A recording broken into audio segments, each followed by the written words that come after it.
65 మందితో భారతీయ జనతా పార్టీ నూతన కార్యవర్గం, జాతీయ కార్యవర్గం ఏర్పాటైంది. ఈసారి భారీగా ప్రక్షాళన జరిగింది. రామ్ మాధవ్ అండ్ స్మృతి ఇరానీలకు రీ ఎంట్రీ దక్కింది. తెలంగాణ విషయానికి వస్తే తెలంగాణకు ఈసారి ప్రాతినిధ్యం దక్కలేదు. ఆల్రెడీ ఇప్పటికే జాతీయ కార్యవర్గంలో ఉన్న లక్ష్మణ్ అలాగే డికే అరుణులకు మళ్ళీ అవకాశం దక్కలేదు. ఆంధ్రప్రదేశ్ విషయానికి వస్తే 3 పదవులు దక్కాయి. రామ్ మాధవ్, పురంధేశ్వరి అండ్ విష్ణువర్ధన్ రెడ్డి. ఓవరాల్ గా చూస్తే భారతీయ జనతా పార్టీ జాతీయ కార్యవర్గం ఈ కొత్త టీం కూర్పు ఎలా ఉంది సార్?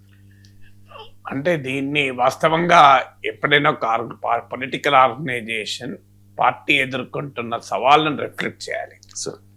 బహుశా నరేంద్ర మోడీ 12 ఏళ్ల పీరియడ్లో ఎన్నడూ లేని కొత్త ఛాలెంజ్ను ఎదుర్కొంటున్నారు. నిజంగా చెప్పాలంటే పార్లమెంట్లో బలం పెరిగి ప్రతిపక్షాల ఎంపీలు కూడా పార్టీలో చేరి వరుస ఎన్నికల్లో గెలుస్తున్న తర్వాత ఎవరు ఊహించని ఛాలెంజ్ గ్రౌండ్ నుంచి ఎదుర్కొన్నారు. మీకు ఎవరన్నా ఊహించామా? బెంగాల్ ఎలక్షన్స్ లో అపూర్వ విజయం సాధించిన 30 డేస్లో ప్రభుత్వము ఈ స్థాయిలో ప్రజల నిరసనను ఎదుర్కొని ఆఖరికి ఎన్నడూ లేని విధంగా ఒక మంత్రిని, కేబినెట్ మంత్రిని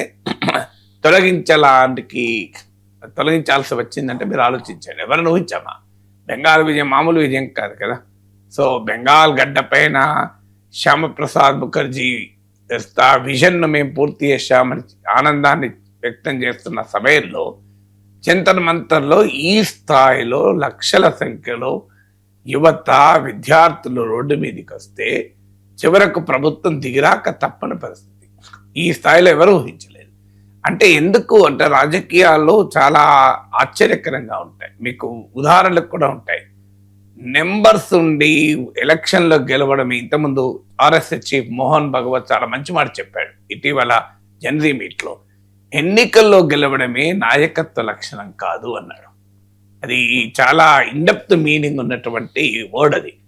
ఎందుకంటే మీకు 1971లో గుర్తుంటే మీకు ఇందిరాగాంధీ బంగ్లాదేశ్ విమోచన, అటల్ బిహారీ వాజ్పేయి దుర్గామాతతో పోల్చారు. మీకు ఇందిరాగాంధీని, భారతీయ జనసంఘ నాయకుడైన వాజ్పేయి కాంగ్రెస్ ప్రధానమంత్రిని దుర్గామాతతో పోల్చారు. అంత రెస్పాన్స్ వచ్చింది. జనం పెద్ద ఎత్తున ఒక దేశభక్తియుత భావోద్వేగ వెల్లువ ఇందిరాగాంధీకి అనుకూలంగా వచ్చింది. అంతకుముందు అదే పీరియడ్లో మీకు లేట్ 60s నుంచి మొదలు పెడితే మీకు బ్యాంకుల జాతీయకరణ, గరీబీ హఠావో నినాదము, మీకు రాజభరణాల రద్దు, ఇలా ఒకటి కాదు మీకు వరుస పెట్టి ప్రభుత్వము పెద్ద ఎత్తున ప్రజలను ఆకర్షించేటువంటి విధానాలు చేపట్టింది. ఆ తర్వాత అంటే ఒకవైపు ఏమో ఆర్థిక విధానాలు ప్రజల్లో ఒక మంచి పేరు తెస్తున్న సమయం, భావోద్వేగమైన వెల్లువ ఇందిరాగాంధీకి ఉండగా ఆమెకు ఎదురుంటుందని ఎవరు ఊహించారా? జస్ట్ 3-4 ఇయర్స్లో ఎమర్జెన్సీ పెట్టాల్సిన పరిస్థితికి నెట్టివేయబడ్డారు. అంటే what does it indicate?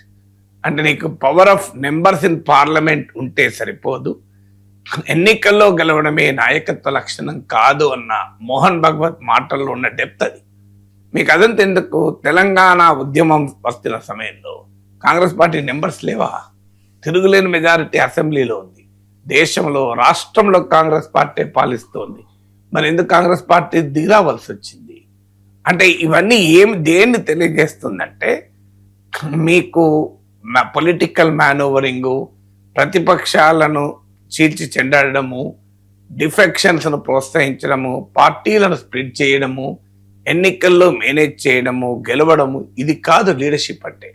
Leadership అంటే ప్రజల ఆమోదాన్ని పొందడం, ప్రజలతో నిరంతరం ఆమోదాన్ని పొందడమే లీడర్షిప్. అది ఆర్ఎస్ఎస్ చీఫ్ చెప్పిన మాటల అర్థం. సో ఎన్నికల్లో గెలవడం కాదు. ఎన్నికల్లో గెలవడానికి చాలా పద్ధతులు ఉంటాయి. ఎన్నికల్లో చాలా మంది గెలుస్తూ ఉంటారు. ఎన్నికల్లో గెలిచిన వారే నాయకుడు కాదు.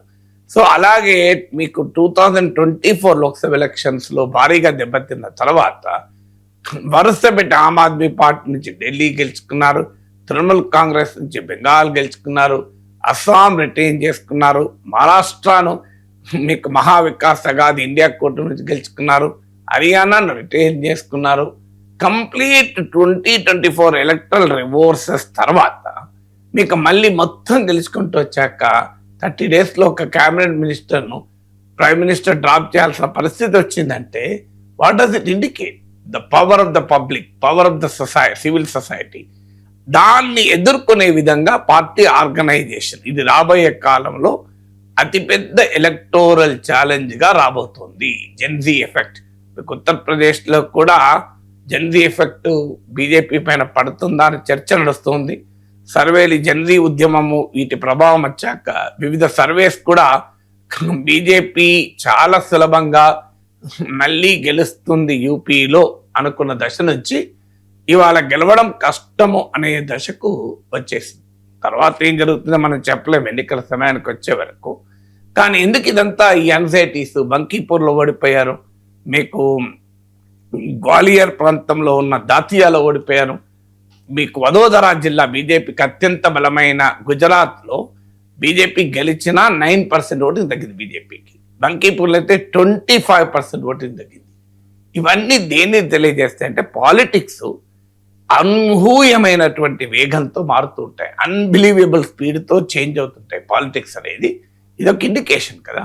సో అందువల్ల మీకు ఈ ఛాలెంజర్స్ను ఎదుర్కోవటానికి అనుగుణంగా ఈ టీం ఉందా అంటే లేదు అనే ఆన్సర్ వస్తుంది. ఎందుకంటే ఏ స్పిరిట్తోనైతే నితిన్ నబీను నియమించారో అదే స్పిరిట్తో ఈ టీంలో నియమించారు. ఏంటా spirit? Party political impact ground పైన చూపడం ప్రాధాన్యతగా తీసుకోలేదు. నితిన్ నబీన్ బీహార్లో ఒక minister, party loyalist, RSS loyalist, organisational man, దానికేమీ అనుమానం లేదు. ఛత్తీస్గఢ్ ఇన్ఛార్జ్గా పనిచేశారు. కానీ ఆర్గనైజేషనల్ వర్క్ ఎఫిషియన్సీ ఒక ఎత్తు అయితే గ్రౌండ్ పైన ఇంపాక్ట్ ఎంత, ప్రజలను మొబిలైజ్ చేయడం. ఫలానా శివరాజ్ సింగ్ చౌహాన్ ప్లేస్లో అనుకున్నారు, కానీ మీరు నితిన్ నబీన్ అయ్యారు. శివరాజ్ సింగ్ చౌహాన్ ఒక వరుస పెట్టి ఒక రాష్ట్రంలో పార్టీని గెలిపించిన ఒక మాస్ లీడర్. అందువల్ల పార్టీ బహుశా మరి మోడీ, అమిత్ షాల నాయకత్వానికి ఎదురు చెప్పేవారు ఉండకూడదు అనుకున్నారు. మరి ఆర్గనైజేషనల్ స్ట్రెంగ్త్ సరిపోతుంది, పబ్లిక్ ఇంపాక్ట్ అవసరం లేదనుకున్నారో మనకు తెలియదు. కానీ నితిన్ నబీన్ ఎంపిక నుంచి ఈ టీం ఎంపిక వరకు they may be good people, they may be committed people, కాదని ఎవరు అభ్యంతరం చెప్పడం లేదు. They may be very loyal to the party, మీకు ఆర్ఎస్ఎస్కి లాయల్టీ ఉండొచ్చు. కానీ in terms of their impact on people, మీకు ఇప్పుడు తమిళనాడు నుంచి ఎం నాగరాజ్ ప్రభావం తమిళనాడులో ఎంత ఉంటుంది? సారీ, వెంకటేష్ తమిళనాడు నుంచి.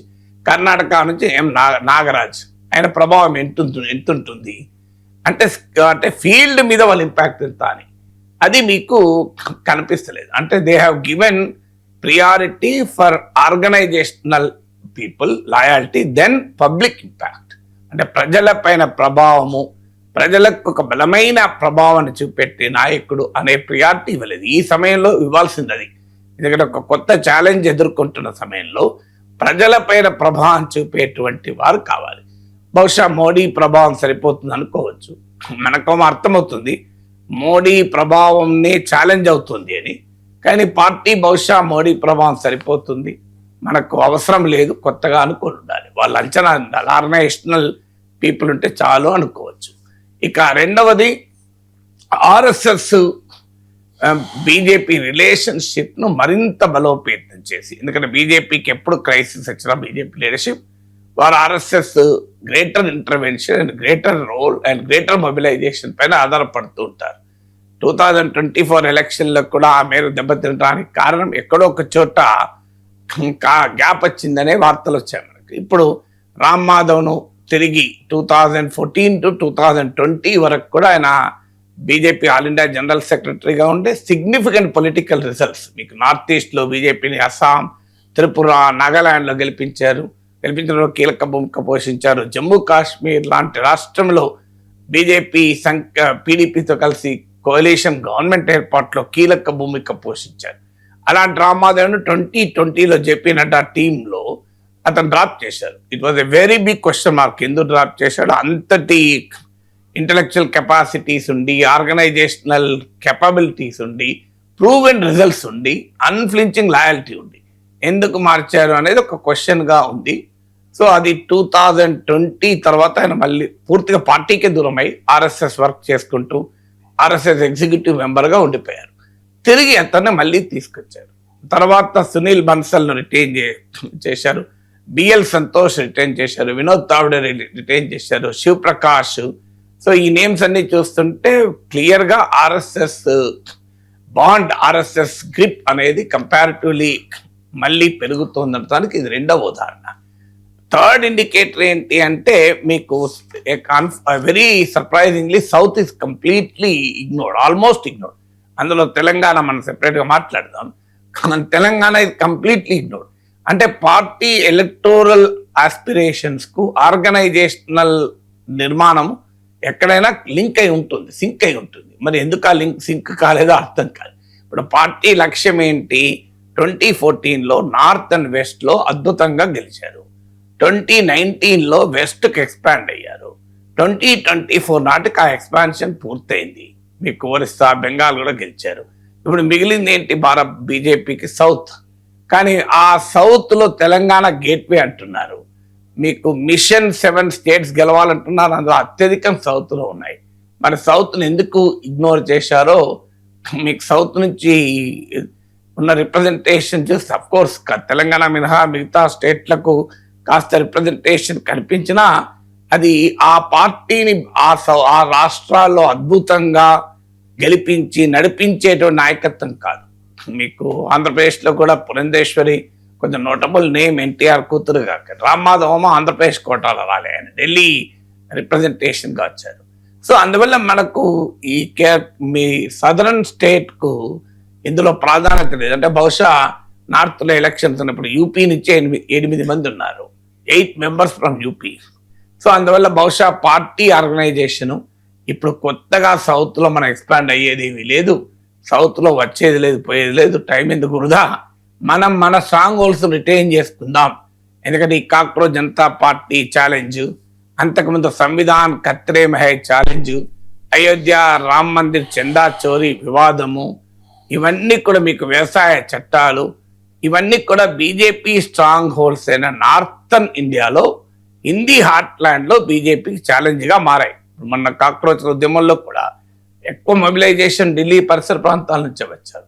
అందువల్ల బహుశా ఇప్పుడు కొత్తగా ఎక్స్పాన్షన్, ఈ సౌత్ ఆస్పిరేషన్ ఇవన్నీ పక్క పెడదాం, వచ్చినట్టు వస్తారు. అప్పుడు ఎవరో మిత్రపక్షాలతో నడిపిద్దాం, మనకు ఉన్న అసలు మొదలు బలం ఉన్నది పోగొట్టుకోవద్దు అని బహుశా నార్త్ పైన ఎక్కువగా కేంద్రీకరించారో తెలియదు. అందువల్ల క్లియర్గా సదరన్ ఇండియాకు బీజేపీ ప్రాధాన్యత, బీజేపీ స్కీమ్లో సౌత్ ఇండియా లేదు అనటానికి ఇది క్లియర్గా ఒక ఇండికేషన్. అందువల్ల అది మరి సాధారణంగా ఈ 2026లో రీకాన్స్టిట్యూట్ అయిందంటే 2029 ఎలక్షన్ల వరకు ఇదే టీం ఉంటుంది. బీజేపీలో 3 years, సో టీం మారదు. అఫ్ కోర్స్ ఇంకొక స్కోప్ ఉంది ఏంటంటే స్టేట్ ఇన్ఛార్జ్లు నియమిస్తుంటారు, వారు కూడా ఆఫీస్ బేరర్స్ టీంకి ఇన్వైటీస్గా వెళ్తుంటారు. మరి తెలంగాణ వాళ్ళని ఎవరినైనా స్టేట్ ఇన్ఛార్జ్గా వేస్తారో తెలియదు. బట్ ఏదన్నా సర్ప్రైజింగ్ మరి బీజేపీకి ఇప్పుడు ఉన్న ఎలక్టోరల్ ఛాలెంజెస్, ఎలక్టోరల్ ఆస్పిరేషన్స్, ఈ రెండింటినీ మాత్రం ఈ కొత్త టీం రిఫ్లెక్ట్ చేయడం లేదు. ఒకటి బహుశా ఆర్గనైజేషనల్ లయాలిటీ, ఫ్యూచర్ లీడర్షిప్ తయారీకి ట్రైనింగ్ గ్రౌండ్గా ఉండాలి, ఆర్ఎస్ఎస్తో కన్సాలిడేట్ చేసుకోవాలి, ఐడియాలజికల్ రూట్స్ పెంచుకోవాలి, వీటికి ఎక్కువ ప్రియారిటీ ఇచ్చినట్టుగా కనబడుతుంది.